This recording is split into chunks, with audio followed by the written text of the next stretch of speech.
Hi friends, அனைவருக்கும் வணக்கம். இந்த வீடியோ பதிவில் நம்ம உடல் இயங்கியலில் நம்ம பார்ட் 2 வீடியோ தான் நம்ம பார்க்க போகிறோம். சரிங்களா? ஸோ பார்ட் 1ல் ஆல்ரெடி நம்ம 3 லெசன்ஸ் நம்ம கம்ப்ளீட் பண்ணிட்டோம். ஸோ இது பார்ட் 2 வீடியோ. பார்ட் 2ல் நம்ம என்னென்ன லெசன்லாம் கவர் பண்ண போகிறோம் அப்படின்னா, தாவரங்களின் கடத்துதல் மற்றும் விலங்குகளின் சுற்றோற்றம். ஓகேங்களா? அதுக்கப்புறமா நரம்பு மண்டலம், நர்வஸ் சிஸ்டம், அதுக்கப்புறமா விலங்குகளின் உறுப்பு மண்டலங்கள். இது இந்த 2 பாடமும் 10th ஸ்டாண்டர்ட், இது மட்டும் 9th ஸ்டாண்டர்ட். சரிங்களா? ஸோ மொத்தம் இந்த உடல் இயங்கியலில் நம்ம 6 பாடங்கள் நம்ம பார்த்துருக்கோம். சரிங்களா?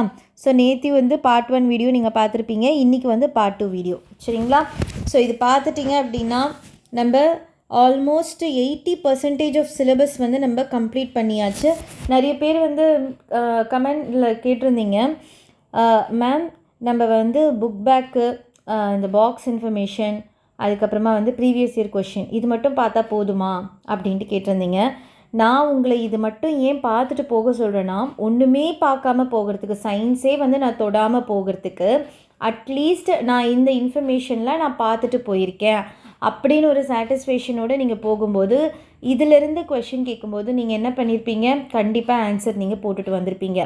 ஏன்னா நான் உங்களுக்கு ப்ரீவியஸ் இயர் கொஷின்லாம் நான் உங்களுக்கு டிஸ்கஷன் பண்ணும்போது கிட்டத்தட்ட ஒரு 4 to 5 கொஷின் உங்களுக்கு எதிலேருந்து கேட்குறாங்கன்னா, இந்த do you know information, table content, இதுக்கப்புறமா புக் பேக், இதிலேருந்து தான் உங்களுக்கு கொஷின்ஸ் வந்திருக்கு. சரிங்களா? அந்த ஒரு ஹோப்பில் தான் நீங்கள் இதனாச்சும் நீங்கள் பார்த்துட்டு போனீங்கன்னா 10 கொஷின்ஸில் 8 to 10 கொஷின்ஸ் சயின்ஸ்லேருந்து உங்களுக்கு வரும். ஸோ இந்த அட்லீஸ்ட் உங்களால் ஒரு 5 to 6 கொஷின் ஆச்சு நீங்கள் படித்ததுலேருந்து நீங்கள் அட்டன் பண்ண முடியும் அப்படின்றதுனால தான். சரிங்களா? So with no further delay நம்ம என்ன பண்ணிடலாம், ஃபர்ஸ்ட் லெசன் போயிடலாம். ஓகே, ஃபர்ஸ்ட் லெசன் பாருங்கள். தாவரங்களின் கடத்துதல் மற்றும் விலங்குகளின் சுற்றோற்றம், transportation in plants and circulation in animals. இதனுடைய ஃபர்ஸ்ட் பாக்ஸ் இன்ஃபர்மேஷன் பார்த்துடலாம். அதிகாலை பொழுதில் புற்களின் மேல் பனித்துளிகள் போல நீர்த்துளிகளை பார்த்திருக்கிறோம். தாவரங்களில் காற்றில் ஈரப்பதம் அதிகமாக இருக்கும்போது நீராவி போக்கின் வீதம் குறையும். உறிஞ்சப்படும் நீர் தாவரத்தின் வேரில் ஒரு அழுத்தத்தை உருவாக்கும். அந்த அதிகப்படியான நீர் தாவர இலைகளின் விளிம்புகளில் நீராக வடிகிறது. இதற்கு நீர் வடிதல், குட்டேஷன் எனப்படும். இவ்வாறு நீர் வடிதல் ஒரு சிறப்பான துளை வழியாக வெளியேறுகிறது. இத்துளை நீர் சுரபி அல்லது ஹைடத்தோட்ஸ், ஓகேங்களா, ஹைடத்தோடு எனப்படும் அப்படின்ட்டு சொல்கிறாங்க. ஸோ இப்போ ஒரு லீவ்ஸ்லேருந்து நம்ம அந்த வாட்டர் டாப்லெட்டில் நம்ம பார்த்துருப்போம்ல, காலையில் அந்த பனிப்பொழிவில் அந்த நம்ம லீஃபில் இருக்க அந்த வாட்டர் டாப்லெட் நம்ம பார்த்துருப்போம், ட்ராப்லெட்ஸை.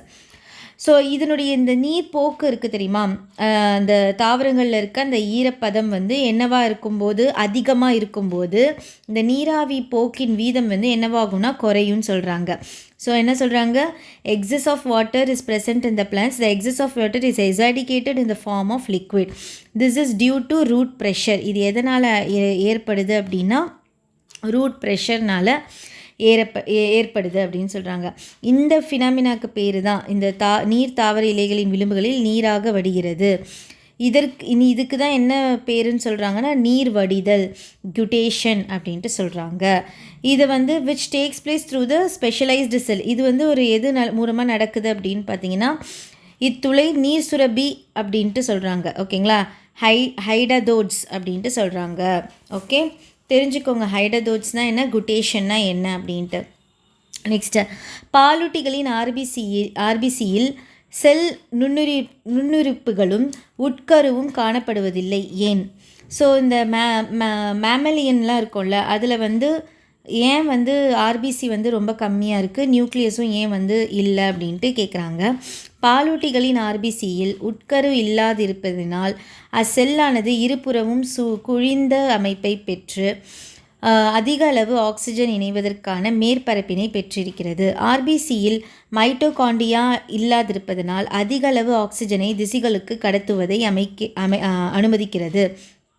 அதனால தான் உங்களுக்கு அந்த ஆர்பிசியில் உட்கருவும் அந்த நுண்ணுறுப்புகளும் காணப்படுறது. ஓகேங்களா?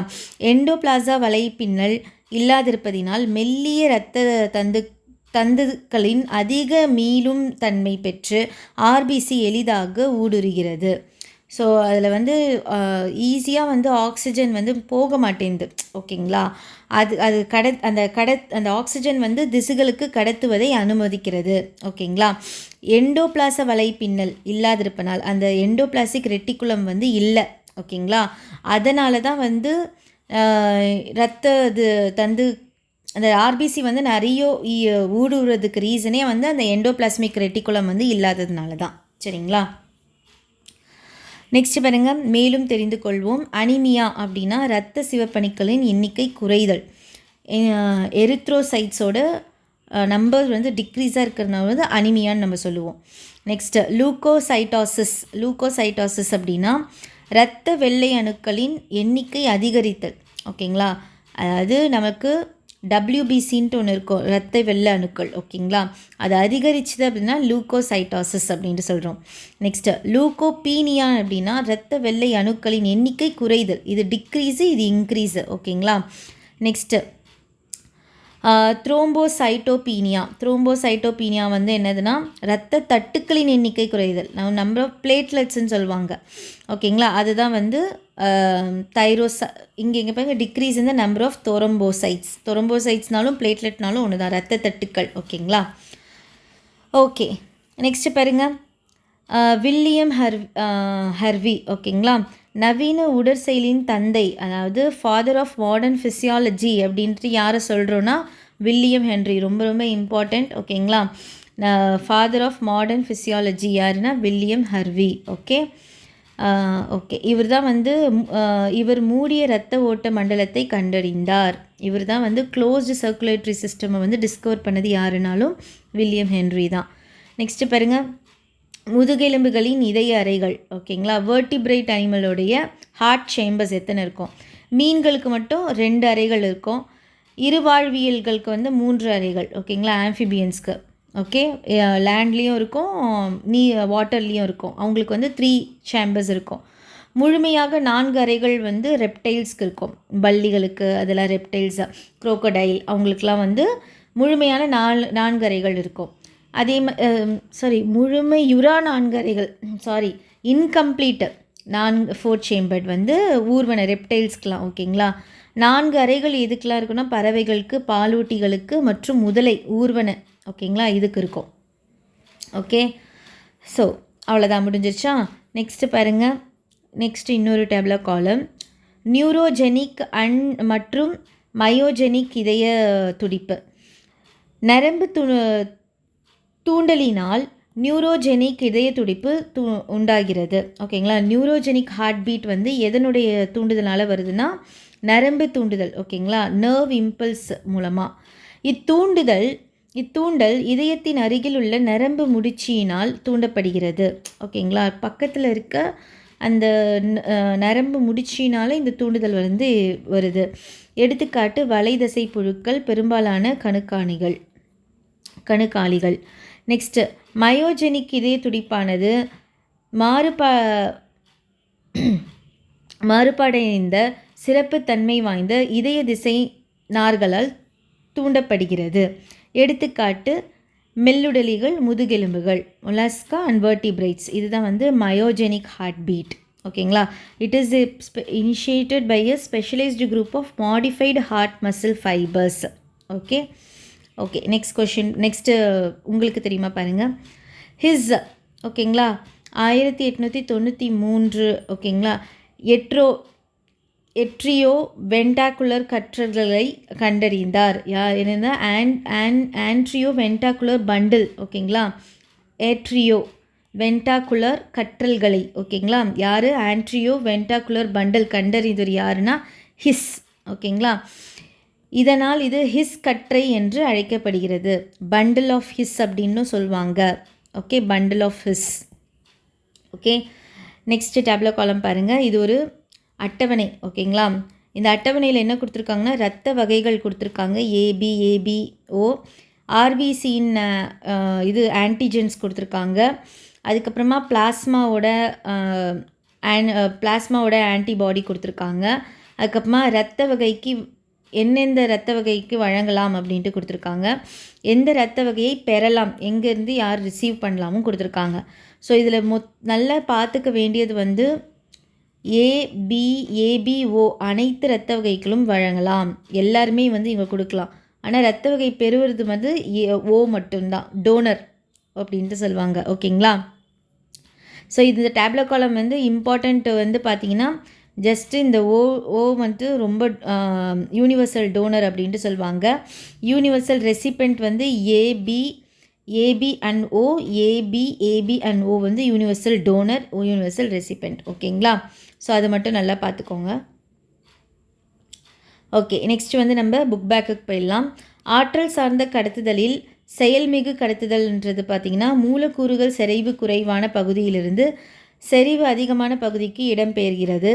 ஆற்றல் செலவிடப்படுகிறது. அவள் மேல் நோக்கி கடத்துதல் முறையாகும். இவை அனைத்தும் தான் இந்த மூணுமே பண்ணுறது தான் வந்து கரெக்டான ஆன்சர். வேரின் மூலம் உறிஞ்சப்பட்ட நீரானது தாவரத்தின் மேற்பகுதிக்கு இதன் மூலம் கடத்தப்படுகிறது. எதன் மூலம்? சைலம். ஓகேங்களா? சைலம் மூலமாக தான் வந்து உங்களுக்கு வந்து நீரானது கடத்தப்படுது. ஓகேங்களா? நீராவி போக்கின் பொழுது வெளியேற்றப்படுவது நீர். ஓகே, வேர்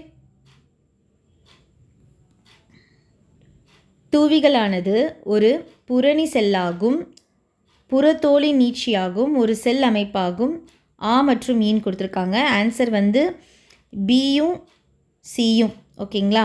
புறத்தோலி நீட்சியாகும், ஒரு செல் அமைப்பாகும். ஓகேங்களா? வேர் தூவிகளானது. கீழ்கண்ட எந்த நிகழ்ச்சிக்கு ஆற்றல் தேவை? எந்த நிகழ்ச்சிக்கு ஆற்றல் தேவை அப்படின்னா செயல்மிகு கடத்துதலுக்கு தான் வந்து ஆற்றல் தேவை. ஓகே, நெக்ஸ்ட்டு மனித இதயத்தின் சுவர் எதனால் ஆனதுன்னா மேற்கூறிய அனைத்தும். என்னது? Endocardium, epicardium, myocardium. ஓகேங்களா? மூணுமே. இரத்த ஓட்டத்தின் சரியான வரிசை என்ன அப்படின்னு பார்த்தீங்கன்னா ஏட்ரியம், அதுக்கப்புறமா வென்ட்ரிக்கல், அதுக்கப்புறமா தமனி, அதுக்கப்புறமா சிரை. Option C. ஓகே, விபத்து காரணமாக இரத்த வகையை சார்ந்த ஒருவருக்கு அதிக இரத்த இழப்பு ஏற்படுகிறது. இந்நிலையில் அவருக்கு எந்த இரத்த வகையை மருத்துவர் செலுத்துவார்? ஓ வகை இரத்த வகையை தான் அவர் வந்து எடுத்துப்பார். ஓ பாசிட்டிவ் ஓ வகை இரத்த வகையை தான் அவர் எடுத்துப்பார். இதயம் என அழைக்கப்படுவது எதுனா எஸ்ஏ கணு. ஓகே, எஸ்ஏ கணு தான் இதயத்தின் இதயம் அப்படின்ட்டு சொல்லுவாங்க. பின்வருவனவற்றில் இதயத்தின் இயல்பு தொடர்பாக சரியானது எது அப்படின்னா ரத்தம் equal to plasma plus RBC plus WBC plus ரத்த தட்டுக்கள். ஸோ ரத்தம் பிளட் அப்படின்ட்டு போயிடுச்சு அப்படின்னா பிளட்டில் பிளாஸ்மா இருக்கும், ஒயிட் பிளட் செல்ஸ் இருக்கும், ரெட் பிளட் செல்ஸ் இருக்கும், ரத்த தட்டுக்கள் பிளேட்லெட்டும் இருக்கும். சரிங்களா? நெக்ஸ்ட்டு தாவரத்தின் புற பகுதியிலிருந்து நீராவியாகும் நிகழ்ச்சி வந்து நீராவி போக்கு எனப்படும். நீரானது வேர்தூவி செல்லின் சிம்ப்ளாசிட் பிளாஸ்மா சவ்வின் வழியாக செல்கிறது. நெக்ஸ்ட்டு மண்ணிலிருந்து நீரை உறிஞ்சும் வேரின் பகுதி வந்து வேர்தூவி. இயல்பான இரத்த அழுத்தம் வந்து 120 mmHgலேருந்து 80 mmHg. ஓகேங்களா? சாதாரண மனிதனின் இதய துடிப்பின் அளவு நிமிடத்திற்கு 72லேருந்து 75 வரைக்கும் துடிக்கும். நெக்ஸ்ட் பாருங்கள், பொறுத்துக. சிம்பிளாஸ்டிக் வழி அப்படின்றது வந்து பிளாஸ்மா டெஸ்மோட்டா. ஓகேங்களா? நெக்ஸ்ட்டு நீராவி போக்கு வந்து இலை. நெக்ஸ்ட்டு ஆஸ்மாசிஸ் அப்படின்றது வந்து சரிவு அழுத்த வாட்டம். வேரழுத்தம் வந்து சைலத்தின் அழுத்தம். ஓகே, நெக்ஸ்ட்டு லுக்கேமியான்றது வந்து இரத்த புற்றுநோய், பிளட் கேன்சர். ஓகே, இரத்த தட்டுக்கள் வந்து திராம்போசைட். ஓகே, நெக்ஸ்ட்டு மோனோசைட்டுகள் வந்து ஃபெகோசைட். ஓகேங்களா? ஃபெகோசைட். நெக்ஸ்ட்டு லூக்கோபீனியான்றது வந்து உங்களுக்கு லூக்கோசைட் குறைதல். ஓகே, ஏபி இரத்த வகை வந்து ஆன்டிபாடி அற்ற இரத்த வகை. ஓகேங்களா? நெக்ஸ்ட்டு ஏபி வந்து ஆன்டிபாடி அற்ற இரத்த வகை. ஓ இரத்த வகை வந்து ஜெனற்ற இரத்த வகை, ஆன்டிஜீன் அப்படின்னு சொல்லுவாங்கள்ல, இரத்த வகை. நெக்ஸ்ட்டு ஈசினோஃபீல்கள் வந்து உங்களுக்கு ஒவ்வாமை நிலை. நியூட்ரோஃபீல்கள் வந்து வீக்கம். ஓகேங்களா? ஸோ இதோட வந்து பொறுத்துக்க முடிச்சிட்டோம். நெக்ஸ்ட்டு சரியா தவறா? உணவை கடத்துதலுக்கு காரணமாக திசு ஃப்ளோயம் ஆகும். கரெக்டு. நெக்ஸ்ட்டு தாவரங்கள் நீராவி போக்கின் காரணமாக நீரை இழுக்கின்றன. கரெக்டு. ப்ளோயத்தின் வழியாக கடத்தப்படும் சர்க்கரை குளுக்கோஸ் போட்டிருக்காங்க. இல்லை, ஃப்ளோயத்தின் வழியாக கடத்தப்படும் சர்க்கரை வந்து சுக்ரோஸ். ஓகேங்களா. நெக்ஸ்ட்டு அப்போப்ளாஸ்ட் வழி கடத்துதலில் நீரானது செல் ஜவ்வின் வழியாக செல்லுனுள் நுழைகிறதுன்னு கொடுத்துருக்காங்க. தப்பு. இது அப்போப்ளாஸ்ட் வழியால் சிம்பிளி பிளாஸ்ட் வழி கடத்துதல் மூலமாக தான். சரிங்களா. நெக்ஸ்ட்டு காப்பு செல்கள் நீரை இழுக்கும்போது இலைத்துளை திறந்து கொள்ளும். இங்கே காப்பு செல்கள் நீரை இழுக்கும்போது இலைத்துளை மூடிக்கொள்ளும். சரிங்களா. திறந்து கொடுத்துருக்காங்க, மூடி தான் கரெக்டாக. இதய துடிப்பின் துவக்கம் மற்றும் தூண்டுதலானது நரம்புகளின் மூலமாக நடைபெறும் கொடுத்துருக்காங்க. இல்லை, தவறு. எஸ்ஏ கணு மூலமாக தான். நெக்ஸ்ட்டு அனைத்து சிரைகளும் ஆக்சிஜன் குறைந்த இரத்தத்தை கடத்துபவையாகும் அப்படின்னு சொல்லியிருக்காங்க. இல்லை, நுரையீரல் சிரையினை தவிர மற்ற அனைத்து சிரைகளும் குறைந்த இரத்தத்தினை எடுத்து செல்கின்றன. நெக்ஸ்ட்டு WC பாக்டீரியா மற்றும் வைரஸ் தொற்றிலிருந்து உடலை பாதுகாக்கிறது. கரெக்டு. வென்ட்ரிக்கல் சுருங்கும் போது மூவிதழ் மற்றும் ஈறுதழ் வாழ்வுகள் வால்வ் அப்படின்னு சொல்லுவாங்க. ஓகேங்களா. வென்ட்ரிக்கல் அண்ட் ஆர்ச்சிக்கல் அப்படின்னு சொல்லுவாங்க. மூடிக்கொள்வதனால் லப் என்னும் ஒலி தோன்றுகிறது. அந்த லப்டப்னு நமக்கு இதயம் துடிக்கிறது வந்து இது வந்து இந்த மூவிதழ் மற்றும் ஈறுதழ் வாழ்வுகள் வந்து மூடிக்கொள்வதனால் மூடி இப்படி ஓப்பன் பண்ணும்போது, சுருங்கி ஓப்பன் பண்ணும்போது லப்டப் அப்படின்ட்டு. ஓகேங்களா. ஓகே, இதோட வந்து நம்ம இந்த ஃபஸ்ட் லெசன் முடிக்கிறோம். நெக்ஸ்ட் வந்து நரம்பு மண்டலம். இதனுடைய பாக்ஸ் இன்ஃபர்மேஷன் போயிடலாம். ஒவ்வொரு நியூரானுக்கும் 1000 நரம்பு தூண்டுகளை ஒரு வினாடி நேரத்தில் கடத்தக்கூடியவை. மேலும் 10,000க்கும் அதிகமான நரம்பிடை இணைப்புகளை பிற நியூட்ரான்களோடு உருவாக்கக்கூடியவை. So each neuron can transmit எத்தனை 1000 நர்வ் இம்பல்ஸ் பர் செகண்ட். அது மட்டும் இல்லாமல் it can make as many as 10,000 of synaptic contact with other நியூரான்ஸோடு சேர்ந்து அது கிட்டத்தட்ட 10,000க்கும் அதிகமான நரம்பிடை இணைப்புகள் வந்து அது வந்து பண்ணுது. சரிங்களா. நெக்ஸ்ட்டு பாருங்கள், மீனிங் டிகட்ஸ். ஓகேங்களா, என்பது மூளை உறைகளில் ஏற்படும் வீக்கமாகும். ஓகே, ஸோ இது இன்ஃப்ளமேஷன் ஆஃப் த மீனிங் டிகஸ்னா இட் கேன் அக்கர். அதாவது இது எப்போ வரும்னா மூளை உறையை சுற்றி உள்ள திரவத்தில் ஏற்படும் நோய் தொற்றால் இந்த வீக்கம் உண்டாகிறது. எப்போ வருது அப்படின்னா when fluid surrounding the meninges becomes infected. ஓகேங்களா. அதை சுற்றி இருக்க அந்த திரவங்கள், அந்த ஃப்ளூயிட் வந்து நோய் தொற்று ஏதாவது அதில் இருந்துச்சுன்னா அப்போ வந்து அந்த வீக்கம் வந்து வருது. ஓகேங்களா. வைரஸ் மற்றும் பாக்டீரியாக்கள் நோய் தொற்று இதற்கு காரணமாகுது. மெயினாக வந்து இது வந்து வைரல் அண்ட் பாக்டீரியல் இன்ஃபெக்ஷன். ஓகேங்களா. நெக்ஸ்ட்டு பாருங்கள், மனித மூளையின் 60% பகுதி கொழுப்பிலானது. ஸோ நம்மளோட மூளையில் 60% வந்து என்னது? கொழுப்பு தான், ஃபேட்டு தான். ஓகேங்களா. நமது மூளையை ஒன்றிணைக்கும் மற்றும் செயல்படும் திறனுக்கு காரணமானவை அத்தியாவசியமான கொழுப்பு அமிலங்கள். ஸோ நம்மளுடைய மூளை வந்து நமக்கு ஃபங்க்ஷன் பண்ணுறது அது எல்லாத்துக்குமே மெயின் வந்து எதுனா ஃபேட்டி ஆசிட்ஸ் தான். ஓகேங்களா. Essential fatty acid. ஓகே, இவை நம்மால் உற்பத்தி செய்ய இயலாத காரணத்தினால் உணவின் மூலமாக இது நம்ம வந்து உற்பத்தி பண்ண முடியாது. நம்ம இன்டேக் பண்ணுற ஃபுட்டு மூலமாக தான் வந்து அது வந்து எடுத்துக்குது. ஓகேங்களா. மீன், பச்சை காய்கறிகள், பாதாம், கோதுமையா இது என்னது? வாதுமை கொட்டைன்னு சொல்லியிருக்காங்க, அது என்னன்னு தெரில. வாதுமைனா வால்நட் போல் இருக்குது. ஓகே, ஆகியவற்றில் அத்தியாவசியமான கொழுப்பு அமிலங்கள் அதிகம் உள்ளது. ஸோ எங்கெங்கெல்லாம் இந்த EFA எசென்ஷியல் ஃபேட்டி ஆசிட்ஸ்லாம் இருக்குது அப்படின்னா நம்ம உட்கொள்கிற உணவில் தான். அந்த உணவுலேயும் மீன், பச்சை காய்கறிகள், ஆல்மண்டு, அதுக்கப்புறமா வால்நட் இதிலெல்லாம் வந்து நிறைய இருக்குது அப்படின்ட்டு சொல்கிறாங்க. ஓகேங்களா. நெக்ஸ்ட்டு பாருங்கள், EEG அதாவது எலக்ட்ரோஎன்சிஃபாலோகிராம். ஓகேங்களா. எலக்ட்ரோஎன்சிஃபாலோகிராம் என்பது மூளையில் உண்டாக்கக்கூடிய மின் அதிர்வுகளை பதிவு செய்யும் கருவி. ஸோ நம்ம EEGனா என்னதுன்னா it is an instrument which records the electrical impulse of brain. நம்ம மூளையில் இருக்கக்கூடிய மின் அதிர்வுகளை பதிவு செய்ய ஒரு கருவி தான் வந்து EEG. இது மூளையின் செயல்பாட்டில் ஏற்படும் அசாதாரண மூளை அலைகளை கண்டுணரவும், அதுக்கப்புறமா மூளையில் ஏற்படும் உடனடி மாற்றங்கள், மூளைக்கட்டி, தலையில் ஏற்படும் காயங்கள், வலிப்பு போன்ற நோய்களை கண்டுணரவும் பயன்படுகிறது. ஸோ இது வந்து இந்த மிஷின் வந்து இந்த இன்ஸ்ட்ருமெண்ட் வந்து ரொம்ப ரொம்ப யூஸ்ஃபுல்லாக இருக்குது. எதனாலனா ஏதாவது நம்ம அப்நார்மாலிட்டி, நம்மளோட மூளையில் ஏதாவது தேவையில்லாத ஒரு செயல் வந்து நடக்குது அப்படின்னா அதெல்லாம் ஈஸியாக கண்டுபிடிக்குது. எந்த மாதிரி பாருங்கள், ஹெட் இன்ஜுரிஸ், டியூமர், கட்டி, எப்சி, அதுக்கப்புறமா வந்து சீஷர்ஸ் அப்படின்ற ஒரு இது ஓகேங்களா. இதெல்லாம் கண்டுபிடிக்கிறதுக்கு அது யூஸ்ஃபுல்லாக இருக்குது அப்படின்ட்டு சொல்கிறாங்க. இதோட வந்து பாக்ஸ் இன்ஃபர்மேஷன் முடிக்கிறோம். நம்ம இந்த பாடத்தோட புக் பேக் போயிடலாம். இருமுனை நியூரான்கள் காணப்படும் இடம் வந்து எதுன்னு பார்த்தீங்கன்னா கண் விழித்திரை. ஓகே, பார்த்தல், கேட்டல், நினைவுத்திறன், பேசுதல், அறிவு கூர்மை மற்றும் சிந்தித்தல் ஆகிய செயல்களுக்கு இடத்தை கொண்டது எதுனா மூளை தான். நெக்ஸ்ட்டு, அனிச்சை செயலின் போது அனிச்சை வில்லை உருவாக்குபவை எதுனா உணர்வேற்பி, தண்டுவடம், தசைகள். நெக்ஸ்ட்டு, மென்ட்ரான்கள் செல் உடலத்தை என்ன பண்ணுது, நோக்கி தூண்டலையும், ஆசான்கள் செல் உடலிலிருந்து வெளியே தூண்டலையும் கடத்துகின்றன.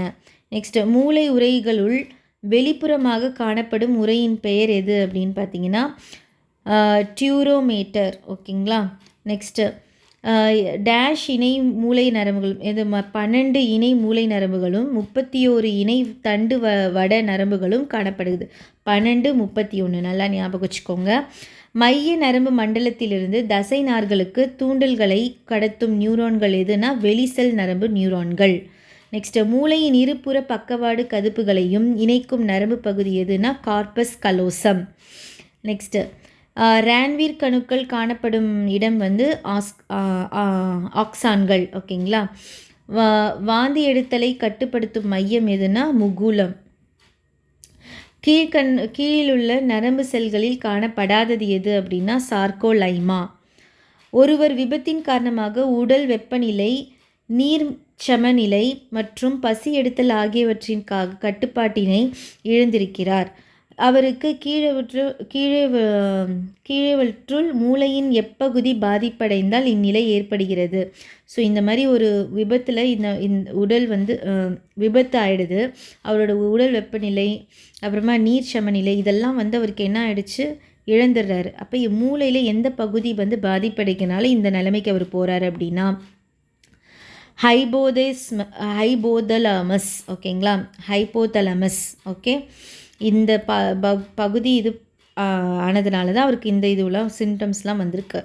நமது உடலில் உள்ளவற்றுள் எது டேஷ் என்பது மிக நீளமான செல் எதுன்னு பார்த்தீங்கன்னா நியூரான்கள், நரம்பு செல் தான். டேஷ் நியூரான்கள் தூண்டல்கள் மிக துரிதமாக கடத்தப்படும் எதுனா மையலின் உறை. புற சூழ்நிலையில் ஏற்படும் மாற்றுதலால் ஒரு விலங்கினம் வெளிப்படுத்தும் விளைவு வந்து துலங்கள் எனப்படும். செல் உடலத்தை நோக்கி தூண்டல்களை கொண்டு செல்பவை எது அப்படின்னு பார்த்தீங்கன்னா டென்ட்ரைட்கள். அதுக்கப்புறமா தானியங்கு நரம்பு மண்டலத்தின் உள்ள பரவு நரம்பு மற்றும் எதிர்பரவு நரம்பு மண்டலம் ஒன்றுக்கொன்று எதிராக செயல்படும். பரவு நரம்பு, எதிர்பரவு நரம்பு மண்டலம். ஓகேங்களா. நெக்ஸ்ட்டு, நியூரானில் சென்ட்ரியாஸ் என்னும் நுண்ணுறுப்பு மட்டும் காணப்படுவதில்லை. நுண்ணுறுப்பு, இந்த சென்ட்ரியாஸ்ன்ற நுண்ணுறுப்பு மட்டும் நியூரானில் கிடையாது. மூளை பெட்டகத்தில் உள்ள நிலையான அழுத்தத்தை மூளை தண்டை வட திரவம் பேணுகிறது. பெருமூளையின் புறப்பரப்பு கைரி மற்றும் சல்சி ஆகியவற்றால் அதிகரிக்கிறது. மனித மூளையில் கடத்து மையமாக செயல்படும் பகுதி எதுனா தலாமஸ். ஓகேங்களா. நெக்ஸ்ட் வந்து சரியா தவறா. நெக்ஸ்ட்டு, டென்ட்ரான்கள் என்பவை செல் உடலத்திலிருந்து தூண்டல்களை வெளிப்புறமாக கடத்தும் நீளமான நரம்பு நாளீறுகள் அப்படின்னு சொல்லியிருக்காங்க. டென்ட்ரான்கள் இல்லை, ஆக்சான்கள். ஓகேங்களா. நெக்ஸ்ட்டு, பரவு நரம்பு மண்டலம் மைய நரம்பு மண்டலத்தின் ஒரு பகுதியாக செயல்படுகிறதுன்னு சொல்லியிருக்காங்க. இல்லை, இது ஒரு பகுதியாக பரவு மண்டலம் மைய நரம்பு மண்டலம் இல்லை, தானியங்கு மண்டலம் தான் வந்து ஒரு பகுதியாக செயல்படுது. நெக்ஸ்ட்டு, மனித உடலில் உடல் வெப்பநிலை கட்டுப்படுத்தும் மையமாக ஹைப்போதலாமஸ் உள்ளது. கரெக்டு தான், இப்போ தான் பார்த்தோம். பெருமூளை உடலின் தனிச்சீனை செயல்படும் செயல்களை கட்டுப்படுத்துகிறதுன்னு போட்டிருக்காங்க. இல்லை, சிறிய மூளை தான் வந்து உடலின் தசை இயக்கங்களை கட்டுப்படுத்துது. நெக்ஸ்ட்டு மைய நரம்பு மண்டலத்தின் வெண்மை நிற பகுதிகள் மையலின் உரையுடன் கூடிய நரம்பு நாளிலையில் உருவாகின்றது. கரெக்டு. நெக்ஸ்ட்டு உடலின் அனைத்து நரம்புகளும் மெனிஸ்ஜின்ஸ் என்னும் உரையால் போர்த்தப்பட்டு பாதுகாக்கப்படுகிறதுன்னு போட்டிருக்காங்க. இல்லை, மூளை மற்றும் தண்டு மட்டும்தான் வந்து மெனிஞ்சிட்ஸ் ஓகேங்களா மூலமாக வந்து போர்த்தப்பட்டிருக்கு. மூளைக்கு தேவையான ஊட்டச்சத்துக்களை மூளை தண்டுவட திரவம் அளிக்கிறது. கரெக்டு. உடலில் ஒரு தூண்டப்படக்கூடிய மிக துரிதமான பதில் விளைவை உண்டாக்கிறது அனிச் சைவில் ஆகும். அனிச்சைவில் வந்து அது கிடையாது. உடலில் ஒரு தூண்டப்படக்கூடிய மிக துரிதமான பதில் விளைவை உண்டாக்குறது அனிச்சை செயல். ஓகேங்களா. நெக்ஸ்ட்டு சுவாசத்தை ஒழுங்குபடுத்துவது முகுளம் முக்கிய பங்களிக்கிறதுன்னு போட்டிருக்காங்க. கரெக்டு. நெக்ஸ்ட்டு பொறுத்துக. நிசில் துளர்கள் வந்து சைட்டான். நெக்ஸ்ட்டு ஹைப்போதலாமஸ் வந்து முன்மூளை. நெக்ஸ்ட்டு சிறுமூளை வந்து பின்மூளை. ஸ்வான் செல்கள் வந்து புற அமைப்பு நரமண்டலம். நெக்ஸ்ட் வந்து கூற்று காரணம். ஃபஸ்ட்டு பாருங்கள். மைய நரம்பு மண்டலம் முழுமையையும் மூளைத்தண்டு வட திரவத்தால் நிரம்பியுள்ளது. மூளைத்தண்டு வட திரவத்திற்கு இத்தகை பணிகள் கிடையாது அப்படின்னு கூற்றிருக்காங்க. கூற்று சரி, காரணம் வந்து தவறு. நெக்ஸ்ட்டு டியூரோமீட்டர் மற்றும் பையாமீட்டர்களுக்கு இடைப்பட்ட இடைவெளியில் கார்பஸ் கலோசம் அமைந்துள்ளது. இது மூளை பெட்டகத்தில் உள்ள நிலையான உள்ளழுத்தத்தை பராமரிக்க உதவுகிறது. ரெண்டுமே தப்பு. ஓகேங்களா, ரெண்டுமே தப்பு. ஸோ இதோட வந்து நம்ம செகண்ட் லெசன் வந்து நம்ம கம்ப்ளீட் பண்ணுறோம். இப்போ தேர்ட் லெசன் போயிடலாம். தேர்ட் லெசன் வந்து ரொம்ப ரொம்ப ரொம்ப இம்பார்ட்டண்ட்டான லெசன், விலங்குகளின் உறுப்பு மண்டலங்கள். ஸோ இதில் நிறைய பாக்ஸ் இன்ஃபர்மேஷன், அட்டவணை, டேபிள் கண்டென்ட் நிறைய இருக்குது. ஸோ ஒன்று ஒன்றா பார்க்கலாம். பற்களின் வகைகளும் அவற்றின் பணிகளும். நம்மளுடைய டீத்தோட ஃபங்க்ஷன்ஸ் என்னென்னு பார்க்கலாம். வெட்டு பற்கள் மொத்தம் நம்மக்கிட்ட எத்தனை இருக்குது? 8 இருக்குது. அது வெட்டவும் கடிக்கவும் நமக்கு வந்து உதவுது. கோரப்பற்கள் வந்து மொத்தம் 4 இருக்குது. அது வந்து கிழிக்கவும் துளையிடவும் வந்து பயன்படுது. முன் கணவாய் பற்கள் வந்து மொத்தம் 8 இருக்குது. அது வந்து நசுக்கிறதுக்கும் நம்ம வாயை அரைக்கிறதுக்கும் வந்து நம்ம போடுற ஃபுட் அரைக்கிறதுக்கும் உதவுது. நெக்ஸ்ட்டு பின் கடவாய் பற்கள் வந்து மொத்தம் 12 இருக்குது. அது வந்து நசுக்கிறதுக்கு, அரைக்கிறதுக்கு, மெல்றதுக்கு எல்லாத்துக்கும் இது வந்து பயன்படுது. So incisors, canines, premolars, molars அப்படின்ட்டு சொல்லுவாங்க. சரிங்களா. அப்போ 8, 4, 8, 12 அப்படின்னு ஞாபகம் வச்சுக்கோங்க. NCPM, incisors, canines, premolars, molars. 8, 4, 8, 12. Okay. வெட்டுப்பற்கள், கோரைப்பற்கள், முன்கடவாய், பின்கடவாய். ஓகேங்களா. நெக்ஸ்ட்டு பாருங்கள். ரெனின், அதுக்கப்புறமா ரெனின். ஓகேங்களா, 2 பேர் ரெனின். ஓகே. ஸோ இது பாருங்கள். இது ஒரு செரிமான ஊக்குவியாகும். பால் புரதமாகிய மெசினை உரிய வைக்கிறது மற்றும் புரதம் செரிமானத்தை அதிகரிக்கிறது. இது வந்து ரெனின். ஓகேங்களா. ரெனின் அப்படின்னா என்னென்னா ஆன்சியோடான்சினா, இது என்ன இங்கிலீஷில் பார்த்துடுறேன், எனக்கு சரியாக அது வரல, அது என்னென்னு பார்க்குறேன். ஆன்ஜியோடென்சின். ஓகேங்களா. அதுக்கப்புறமா ஆன்ஜியோடென்சினோஜின். ஓகேங்களா. ஆன்ஜியோடென்சின் மாற்றுகிறது மற்றும் சிறுநீரக வடி நீர்மத்திலிருந்து நீரையும் சோடியத்தையும் சீராக உறிஞ்சி செய்கிறது. இதுதான் ரெனின். ஓகே. நெக்ஸ்ட் பாருங்கள். வில்லியம் பியூமாண்ட் என்பவர் ஒரு அறுவை சிகிச்சை மருத்துவராளர். இவர் இரைப்பைசார் உடற்செயலின் தந்தை. ரொம்ப ரொம்ப இம்பார்ட்டண்ட். ஓகேங்களா. இரைப்பைசார் உடற்செயலின் தந்தை யார் அப்படின்னு பார்த்தீங்கன்னா வில்லியம் பியூமாண்ட். அவர் தனது அவதானிப்புகளின் அடிப்படையில் இரைப்பையில் உள்ள செறிவுமிக்க ஹைட்ரோக்ளோரிக் அமிலம்தான் செரிமானத்தில் முக்கிய பங்காக்கிறது அப்படின்ட்டு சொன்னார். சரிங்களா. வில்லியம் பியூமாண்ட் வந்து ஒரு சர்ஜன். அவர் வந்து ஃபாதர் ஆஃப் கேஸ்ட்ரிக் ஃபிசியாலஜி அவர் தான். ஓகேங்களா. இவர் தான் வந்து நம்ம வயிற்றில் இருக்க ஹைட்ரோக்ளோரிக் ஆசிட் தான் நம்மளுடைய செரிமானத்துக்கு வந்து முக்கிய பங்கு வகிக்குது அப்படின்ட்டு சொன்னார். சரிங்களா. செரிமான மண்டலத்தின் மிக நீளமான பகுதியான சிறுகுடல் 5 மீட்டர் நீளமுடையது. ஆனால் தடித்த குழான பெருங்குடல் 1.5 சென்டிமீட்டர் தான். இது சிறுகுடல் வந்து 5, ஆனால் பெருக்குடல் வந்து 1.5 சென்டிமீட்டர் தான். ஓகேங்களா. நெக்ஸ்ட்டு செரிமான நொதிகள். ஓகேங்களா. அதாவது நம்மளுடைய டைஜஸ்டிவ் என்சைம்ஸ் என்னென்ன அப்படின்ட்டு பார்க்கலாம். உமிழ்நீர் சுரபி, இதனுடைய நொதிகள் வந்து டயலின். இதோட மூலக்கூறு எது அப்படின்னு பார்த்தீங்கன்னா ஸ்டார்ச்சு. செரிமான விளைபொருள் வந்து மால்டோஸ். நெக்ஸ்ட்டு இரைப்பை சுரபிகள், இதனுடைய நொதிகள் வந்து பெப்சின், அப்புறமா ரெனின். இதனுடைய மூலக்கூறு வந்து புரதங்கள், பால் புரதங்கள், அதுக்கப்புறமா கேசினோஜன். நெக்ஸ்ட்டு இதனுடைய செரிமான விளைபொருள் வந்து பாலை உறைய செய்து கேசின் புரதம் தயாரித்தல். நெக்ஸ்ட்டு கணையம். கணையமில் வந்து இதில் மொத்தம் வந்து உங்களுக்கு நொதிகள் வந்து 4 இருக்குது. கணைய மைசாசிஸ், நெக்ஸ்ட்டு ட்ரிப்சின், அப்புறமா கைமோட்ரிப்சின், அதுக்கப்புறமா கணைய லிப்பேஸ். இதனுடைய இது வந்து பார்த்திங்களா மூலக்கூறு வந்து ஸ்டார்ச்சு, புரதங்களும், அதுக்கப்புறமா பென்டோன்களும், புரதம், அதுக்கப்புறமா பால்மாக்கப்பட்ட கொழுப்புகள். இதனுடைய செரிமான விளைவுகள் வந்து கணையம்லைசிஸ் வந்து மாஸ்டோஸு, ட்ரெஸ்பின் வந்து டைஃபைட் மற்றும் அமினோ அமிலங்கள், அதுக்கப்புறமா கைமோட்ரைஸ்பின் வந்து புரோட்டியோசிஸ், அதுக்கப்புறமா பென்டான்கள், பாலியோட்டுகள், அதுக்கப்புறமா 3 பெட்யூட்டுகள், 2 பெட்யூட்டுகள். ஓகே. நெக்ஸ்ட்டு இது வந்து கொழுப்பு அமிலங்கள் மற்றும் கிளிசரால்ஸ். ஓகே. நெக்ஸ்ட்டு குடல் சுரபிகள். 4 இருக்குது. Maltase, lactase, sucrose, lipase. இதில் வந்து மால்டோஸ், லாக்கோஸ், சுப்ரேஸ் கொழுப்புகள் இதெல்லாம் வந்து இதனுடைய மூலக்கூறு. சுக்ரோஸ் மற்றும் குளுக்கோஸு, குளுக்கோஸ் மற்றும் கேலக்டோஸு, குளுக்கோஸ் மற்றும் பிரக்டோஸு, கொழுப்பு அமிலங்கள் மற்றும் கிளிச்சரால். இது வந்து கிளிச்சரால்னு போட்டிருக்காங்க, ஆக்சுவலி கிளிசரால். ஓகேங்களா, இங்கிலீஷில் வந்து கிளிசரால். ஸோ இந்த இங்கிலீஷ் டேப்ல காலம் பார்த்துக்கோங்க. நெக்ஸ்ட் பாக்ஸ் பாருங்கள்.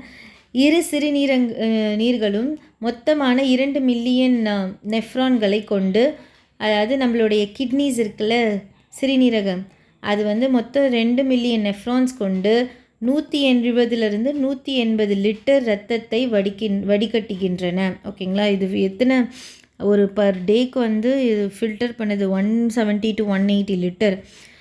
இது சிறுநீரகங்களாகவே இரத்தத்தின் அளவை 99% அளவை மீண்டும் உறிஞ்சிக்கொண்டு மீள வழங்குகின்றன. இரத்தத்தில் உள்ள 1% வடிகட்டிப்பட்டு சிறுநீராக மாற்றப்படுகிறது. 99% வந்து அது திருப்பியும் வந்து ரீஅப்சர்வ் பண்ணி திருப்பியும் அது வந்து சர்க்குல் பண்ணுது. அதில் ஒரே 1% தான் வந்து நமக்கு என்னவாகுது, யூரினாக வெளியில் வருது. சரிங்களா. நெக்ஸ்ட்டு வந்து ஃபஸ்ட்டு கிட்னி டிரான்ஸ்பிளான்ட்டு, முதல் சிறுநீரக மாற்றம் எப்போ நடந்துச்சுன்னா 1954 வந்து இது நடந்துச்சு.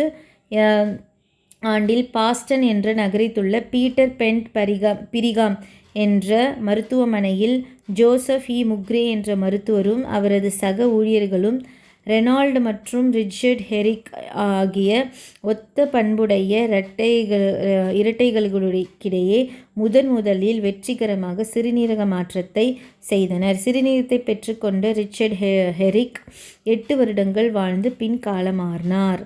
ஸோ ஒரு ட்வின்ஸ்க்கு தான் வந்து இது வந்து அவங்க வந்து அந்த ஃபஸ்ட்டு கிட்னி டிரான்ஸ்பிளான்ட் பண்ணாங்க. அவர் பண்ணி 8 இயர்ஸ் வந்து அவர் உயிரோடு இருந்து அதுக்கப்புறமா இறந்துட்டார். ஆணின் உடலில் உள்ள மிக சிறிய செல் வந்து எதுன்னு பார்த்தீங்கன்னா விந்து, ஸ்பெர்ம் தான். ரொம்ப ஸ்மாலஸ்ட் செல் பார்த்தீங்கன்னா ஸ்பெர்ம் தான்.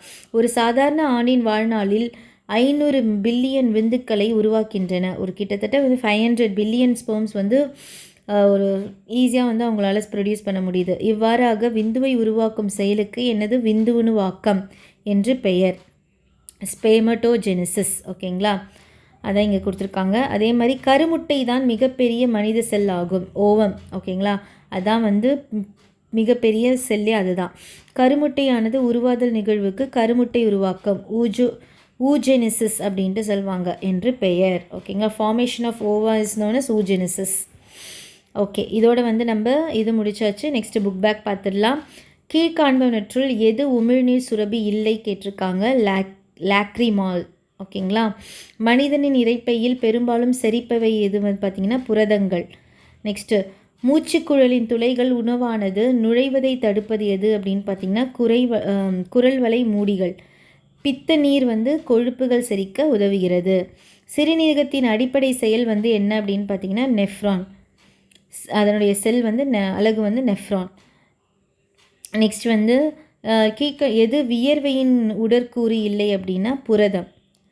நெக்ஸ்ட்டு ஆண்களின் சிறுநீரையும் விந்தையும் கடத்துவதற்கு பொதுவாக பாதை வந்து எதுனா சிறுநீர் புறவழி.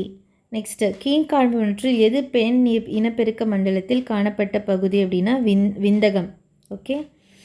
நெக்ஸ்ட்டு கழிவு நீக்கம் என்பது எது அப்படின்னா உடலிலிருந்து உருவான நைட்ரஜன் சார்ந்த கழிவுகளை வெளியேற்றல். ஓகேங்களா, அதான் வந்து கழிவு நீக்கம். Next fill in the blanks. சிறு குடலோடு இறப்பை இணையும் பகுதி எதுனா பைலோரஸ். ஓகே. நெக்ஸ்ட்டு உமிழ்நீரோடு உணவினை கலக்குவதற்கு பயன்படும் தசையிலான உணவு உறுப்பு எது அப்படின்னா நாக்கு. ஓகே. கல்லீரலால் சுரக்கப்படும் பித்த நீர் தற்காலிகமாக பித்தப்பை சேமித்து அதாவது கல்லீரலில் ஏற்படும் இந்த பித்த நீர் வந்து பித்தப்பை எடுத்து வச்சுக்கோ. உணவு பாதையில் மிகவும் நீளமான பகுதி வந்து சிறுகுடல் தான். ஓகே, ஏன்னா அதுதான் வந்து 5 மீட்டர் வரைக்கும். மனித உடலானது 37 டிகிரி செல்சியஸ் வெப்பநிலையை இயல்பாக செயல்படுகிறது. பெண்களின் உடலில் உள்ள மிகப்பெரிய செல் வந்து கருமுட்டை. இப்போ அந்த பாக்ஸில் பார்த்தோம்ல. நெக்ஸ்ட்டு சிறுநீர் உருவாதல், சேர்ந்து வைக்கப்படுதல் மற்றும் வெளியேற்றுதல் போன்றவற்றோடு இணைந்துள்ள உறுப்புகள் எது அப்படின்னு பார்த்தீங்கன்னா கழிவு மண்டலம். நெக்ஸ்ட்டு சிறுநீர் உருவாதல் செயல்பாட்டில் கிளாமருலார் வடிகட்டிலிருந்து அதிகப்படியான நீரானது சேய்மை சுருள் நுண்குழல் மீண்டும் உறிஞ்சப்படுகிறது. நெக்ஸ்ட்டு கருமுட்டையானது அண்டகத்திலிருந்து வெளியேறும் செயல் என்னதுன்னா கருமுட்டை வெளிப்படுதல் எனப்படுகிறது. நெக்ஸ்ட்டு விந்து என்பது விந்துக்களின் உற்பத்தியாகும் ஆண்பால் உயிரினமாகும். 20 பற்கள் அடங்கிய பால் பற்கள் தான் வந்து இரட்டை பல்வரிசை அப்படின்னு சொல்கிறாங்க. 32 பற்கள் வந்து கலப்பு பல்வரிசை அப்படின்னு சொல்கிறாங்க. நெக்ஸ்ட்டு இறப்பையில் சரியா தவறா? இறப்பையில் காணப்படும் நைட்ரிக் அமிலம் உணவில் உள்ள நுண்ணுயிர்களை கொள்கிறதுன்னு போட்டிருக்காங்க. நைட்ரிக் கிடையாது, ஹைட்ரோக்ளோரிக் அமிலம் HCl. ஓகேங்களா. செரிமானத்தின் போது புரதங்கள் அமினோ அமிலமாக உடைக்கப்படுகின்றன. சரி. நெக்ஸ்ட்டு கிளாமருலால் வடிநீரில் அமினோ அமிலங்கள், வைட்டமின்கள், ஹார்மோன்கள், உப்புகள், குளுக்கோஸ் மற்றும் தேவையான பொருட்கள் காணப்படுகின்றன. சரி. நெக்ஸ்ட்டு இயல்பாக உட்கூறுகளை தவிர சிறுநீரானது உயிர் எதிரியை விட வைட்டமின்களை அதிகம் வெளியேற்றுகிறது. கரெக்டு. அண்டகத்திலிருந்து முட்டையானது வெளிவரும் நிகழ்வு கருவுல காலம் எனப்படும் அப்படின்னு சொல்லியிருக்காங்க. தப்பு. இதுக்கு பேர் வந்து கருமுட்டை வெளியிடுதல் எனப்படும். ஓகே. நெக்ஸ்ட் வந்து பொறுத்துக பார்க்கலாம். தோல் வந்து வியர்வை. நெக்ஸ்ட் வந்து நுரையீரல் வந்து கார்பன் டை ஆக்சைடு. பெருங்குடல் வந்து செரிக்காத உணவு. சிறுநீரகங்கள் வந்து சிறுநீர். ஓகேங்களா.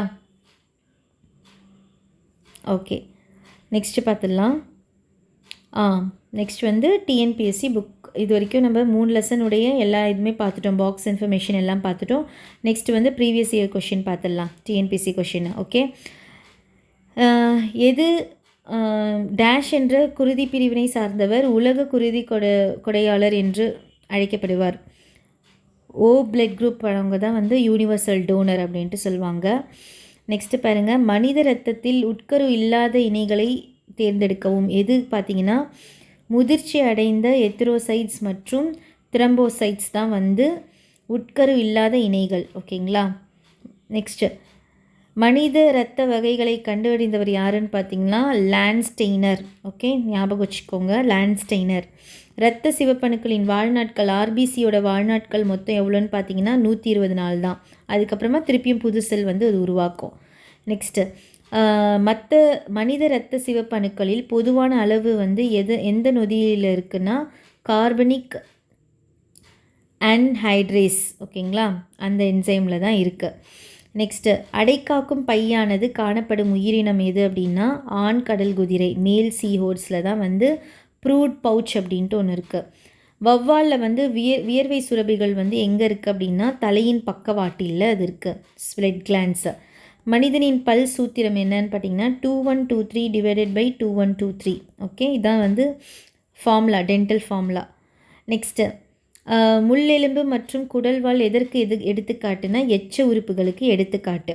ஓகே, அதுக்கப்புறமா கடைசி கேள்வி, பூச்சிகளின் ஹீமோசிஸ் காணப்படும் சர்க்கரை வந்து என்னதுன்னா ஹிமோலிம்பில் காணப்படும் சர்க்கரை என்னதுன்னா ட்ரெக்ஹலோஸ் அப்படின்றது தான் வந்து ஹீமோலிம்பில் காணப்படக்கூடிய அந்த சர்க்கரை. ஓகே, ஸோ இதோடு வந்து நம்ம இந்த லாஸ்ட் 3 லெசனுடைய ப்ளஸ் புக் பேக் எல்லாமே பார்த்துட்டு டிஎன்பிசியும் பார்த்துட்டோம். இங்கிலீஷ் மீடியம்க்கு வந்து இங்கே லாஸ்ட்டு இதில் அட்டாச் பண்ணியிருக்கேன். ஸோ இதோடு வந்து நம்ம 80% ஆஃப் சிலபஸ் வந்து நம்ம கவர் பண்ணிட்டோம். ஸோ இதனுடைய பிடிஎஃப்பும் வந்து நான் உங்களுக்கு டிஸ்கிரிப்ஷனில் கொடுத்துருக்கேன். டவுன்லோட் பண்ணி யூஸ்ஃபுல் பண்ணிக்கோங்க. சரிங்களா? இந்த வீடியோ பிடிச்சிருந்துன்னா லைக் பண்ணுங்கள். அடுத்த வீடியோ பதிவை சந்திக்கிறேன். தேங்க்யூ.